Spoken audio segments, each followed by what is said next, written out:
Okay, which way? I'll be your sir first, and then I'll be in the middle, and then you're. So it'll be That's right in the middle, and that's right. and you wind us up. Okay. Yeah, you guys want to come up here? Whoever you guys want to come up here? The elected officials. All right. That's right, the elected officials. Yeah, she come up here. All right. Officials are just- Patricia, ¿cómo estás? Gusto en verte. Let me thank all of you, members of the press, for being here. My colleagues, obviously my congressional colleagues, and the other elected officials who have honored us with their presence here and their solidarity as always. I was going to mention the elected officials, but now there's a bunch of them, and so I think I do need to mention our host, the mayor of this great city, and then we've got constitutional officials. We've got officials from Broward and so many others, and so thank all of you for being here. January 3rd marks a historic day, clearly for the Venezuelan people and for our entire hemisphere, and also for the national security interests of the United States of America. We warned that what we were seeing in this hemisphere was not political theater. It wasn't a show. That this was real. That the President of the United States had been very clear about his policy. The day of accepting the death of American citizens, the poisoning of our youth, the destabilization of our hemisphere are over. And time again, and I thank all the members of the press, we kept saying it. And we got a lot of questions, and we kept saying, just watch, because it is a new world under the leadership of this president. I've also said on multiple occasions to many of the members of the press that I was convinced that to Maduro, there were three options that he had left, and that one of them was about to close out. I thought we had the option of leaving, and it's very clear that the President of the United States, through his Secretary of State, the brilliant Marco Rubio, offered Maduro many ways to find an exit path to get out of the country. So I kept saying that was one option that was going to close. The other two options I thought were either the Noriega option or the Soleimani option. Well, President Trump, when Maduro did not accept or did not believe what the president was saying, President Trump decided on that option, to use the brave men and women, those volunteers of the United States Armed Forces, to go get him in Caracas and bring him to justice. And let's remember who we're dealing with. We're dealing with a man who was under indictment in the Southern District of New York for drug trafficking and multiple other offenses, just like, by the way, Noriega had similar offenses. Well, we have been accepting and tolerating and seeing the death and the poisoning of countless young Americans. We've seen boats and airplanes come north from the south, and we were able to only intercept a very small percentage of those. And for so many years, the attitude of different administrations was like, so what? Those days are over. Yes. It is an important day for the American people. It is a crucial day for the entire hemisphere, and it is the one thing that all of us have all been saying. We've all been saying, and you've heard me say this time and time again, that the solution, the real solution for the Venezuelan people was total, absolute democracy and freedom returning to Venezuela, and because of President Trump and the United States Armed Forces, that day has already begun. I also am going to make some references in Spanish, but I also remind all of our friends from the press, and a lot of us have known each other for many, many years. You've heard me say this time and time again.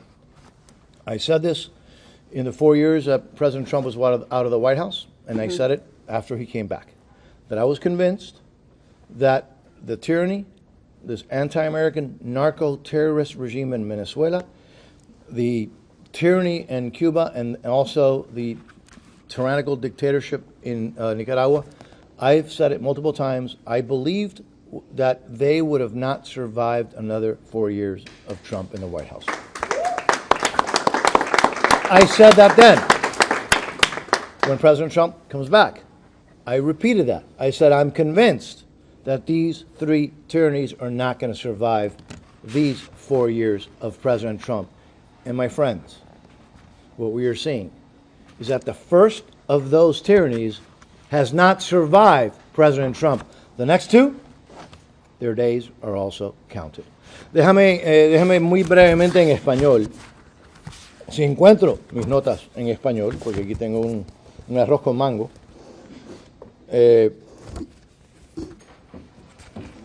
Si tú sabes hablar español, puedes Sí, decir las notas. pero como decía mi padre, yo, analfabeto en 2 idiomas, así que tengo que tener cuidado. Primero a todos ustedes, miembros de la prensa, gracias por estar aquí, a nuestros colegas, a mis colegas del Congreso de los Estados Unidos, mi hermano y mi hermana, obviamente qué privilegio estar con ella, pero con todos estos oficiales electos de nuestra comunidad, que para nosotros son colegas, son amigos y que admiramos tanto. Gracias a cada uno de ustedes por estar aquí con nosotros hoy. Esto ha sido un día realmente histórico, un día que muchos habíamos estado esperando, trabajando para que llegara y ansiosos que por fin llegara. Esto marca una nueva época por décadas ya. En este hemisferio hemos visto estas dictaduras, y ahora estamos hablando específicamente de la de Venezuela, actuando con impunidad, envenenando a nuestra juventud, destabilizando a todas las democracias en el hemisferio, utilizando los fondos que ese cartel de los soles le ha estado robando a ese pueblo venezolano para hacer daño a los intereses de los Estados Unidos y a través de todo el mundo y todo el régimen. Y año tras año había como una aceptación de distintos presidentes en los Estados Unidos. La frustración mía siempre ha sido de que nosotros podíamos ver en mi posición la cantidad de barcos de droga y aviones y avionetas viniendo del sur y solamente hemos podido interceptar un porcentaje muy pequeño hasta que todo cambió. El presidente Trump, esto es una política muy bien establecida, muy bien pensada. Primero, declaró a estos grupos narcoterroristas como grupos terroristas. Segundo, dijo que estos grupos terroristas han estado en guerra con los Estados Unidos y ahora los Estados Unidos va a demostrar que eso no es permisible, que está en guerra con ellos. Después comenzó a actuar y después trajo una fuerza militar realmente impresionante a esta área y le advirtió directamente y públicamente al tirano Maduro que se fuera, que sus días estaban contados. Obviamente Maduro no quiso escuchar. Parece que pensaba que todavía está Biden en la Casa Blanca. Todavía pensaba que la izquierda iba a poder proteger a este narcoterrorista que tomó control de este gran país. Pero es que ha cambiado el mundo. También yo he dicho en múltiples ocasiones que la solución para todos los problemas de los venezolanos en el exilio, de los venezolanos en Venezuela, de los venezolanos regados a través del mundo, que la solución real es una, y siempre ha sido una, la libertad y la democracia en Venezuela. Y por el presidente Trump y los héroes de las Fuerzas Armadas de los Estados Unidos, con también nuestro brillante Marco Rubio, el secretario de Estado y el secretario de Guerra. Ese día ya ha llegado. Así que de nuevo, repito lo que también he dicho en múltiples ocasiones, que yo estaba convencido que estas 3 tiranías no hubiesen sobrevivido otros 4 años de una presidencia de Trump. Eso lo reiteré después de estas últimas elecciones. Yo estaba convencido que eso iba a ocurrir. Hemos visto ahora por qué yo lo he estado diciendo y mis colegas sabíamos que esto era la realidad. Porque este es un presidente que ha puesto en la mesa una política positiva para los Estados Unidos y para este hemisferio y ha actuado de una forma realmente impresionante y muy positiva. Así que vamos a tomar preguntas, pero antes que eso tengo que reconocer a mis 2 colegas del Congreso de los Estados Unidos. I don't need to introduce my next colleague. She is a leader in the Foreign Affairs Committee. She is a person who knows the hemisphere and knows this community, and who is immensely respected by her colleagues of Democrat or Republican in Congress, and that is Congresswoman Salazar.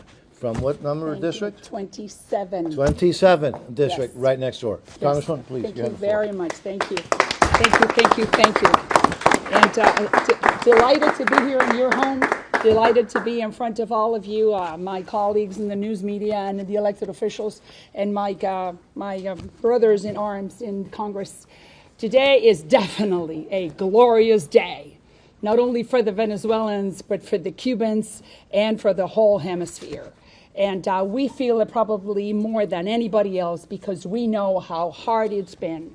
But we have a fantastic leader called President Trump. And thank God that because of him, justice caught up with Maduro. And a new chapter has begun. Oh, yes. For the Venezuelan people, a new chapter has begun for the hemisphere, as a new chapter for the whole hemisphere. And I was saying to my two colleagues that Maduro is a very blessed and lucky guy, that he did not fall in the hands of the Cubans who were supposed to be protecting him, because he would be dead right now. He fell in the hands of the Americans. He's going to be able to have a good life in jail for the next 40 years for what he did, but he is alive and he is in the hands of our troops. So he is a blessed guy. In our 240 years history, it proves that we are not an occupying power, like some of my colleagues on the other side of the aisle are saying. We're not an occupying power. We are a liberating power, and we restore power, and then we give it back to those who are in that country. We are a very benevolent country. And today, as Mario was saying, January the 3rd joins history's calendar, because a day like today, in 1990 in Panama, Manuel Antonio Noriega was removed and a legitimate president was restored shortly thereafter. We let free people govern themselves. We're not in the business of creating colonies, and that's exactly what's going to happen in Venezuela for anyone who is afraid of the future. In 1983, Ronald Reagan removed a Marxist regime in Grenada, the island of Grenada, and that island has been prosperous and free ever since. We know that the same history is going to happen in Venezuela. The president said it this morning very clearly. He wants Venezuela to be free, prosperous, and secure. They have the largest reserves of oil in the world, so they're going to be able to pay for their own reconstruction. They're not going to be asking or begging any other country, including ours, to lend them money. They have enough resources to do that. So that also means that no more Russia, no more China, no more Hezbollah, no more Iran, no more Hamas on Venezuelan soil trying to harm our children or launch a terrorist attack against our country. In July of 24, Venezuela had elections and Edmundo Gonzalez won, and as the vice president was Maria Corina Machado. We are going to allow for the Venezuelans to decide once again who do they want to be governed by. We're not going to be choosing Venezuela's next president. We don't do that. We're not in the business of installing regimes. We're in the business of helping the country make their own decisions. I, just like Mario and Carlos, we represent the largest Venezuelan diaspora in the United States, in particular in the city of Miami. And today, we've encountered them on the streets crying for joy and for hope and for what the future brings. And the message has been very clear. President Trump kept his word. President Trump had the internal fortitude, had the political pants to do what no other president, Republican and Democrat, for the last 25 years that you have been serving in Congress and I have been a member of the news media, no one had that resolution of liberating the hemisphere from thugs like this Maduro, who only harmed his people and our people through drugs, through terrorist attacks, through gang members, specifically Tren de Aragua. That's the kind of leader that we need in the Western Hemisphere. Someone like President Trump, who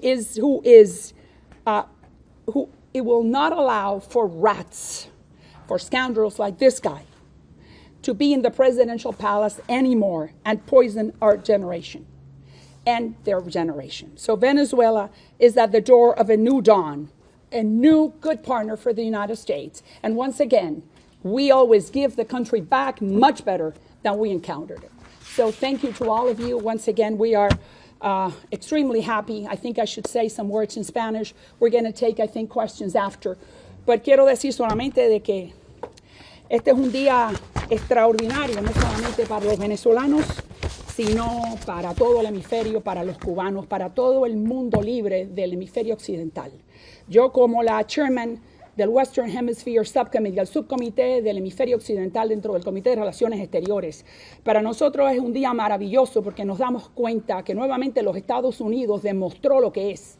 Un país bueno, un país benevolente, un país que lo que quiere es dar más que recibir. Y en este caso le ha tocado a Venezuela. Le damos muchas gracias al presidente Trump porque tuvo los pantalones políticos que no ha tenido más nadie, incluyendo presidentes republicanos y demócratas. Nosotros estábamos en el Congreso, él en la alcaldía y yo en la miembro de la prensa. Por 25 años estábamos esperando qué va a pasar, por qué los Estados Unidos no actúan. Y gracias a Dios hoy lo hizo el presidente Trump.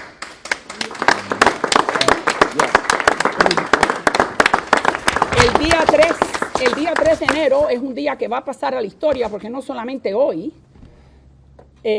Maduro es un hombre que está ahora en prisión, sino también Manuel Antonio Noriega en 1990 pasó lo mismo. Y ahí está la historia de los Estados Unidos, donde nosotros removemos a los malos, ayudamos a los buenos y le devolvemos el país para que cada uno se gobierne como quiera. Y eso mismo es lo que va a pasar en Venezuela. Nosotros no vamos a poner ni quitar presidente, nosotros vamos a ayudar a los venezolanos a elegir su propio presidente, a que hayan elecciones libres si es que tienen que volver a verlas. Sabemos que en julio del 24, Edmundo González y María Corina Machado ganaron después que Maduro le prometió a Biden que iba a dar elecciones libres en un acuerdo que se llamaba el Acuerdo de Barbados. Ahora tienen que los venezolanos, junto con los Estados Unidos, decidir cómo va a ser esa transición. Pero lo que sí sabemos como miembros del Congreso, que los Estados Unidos aquí está para ayudar y no para quitar. Que los Estados Unidos lo que quiere es ayudar al pueblo venezolano, que no va a necesitar que le demos limosnas, porque tienen suficiente petróleo como para poder pagarse su futuro y su prosperidad.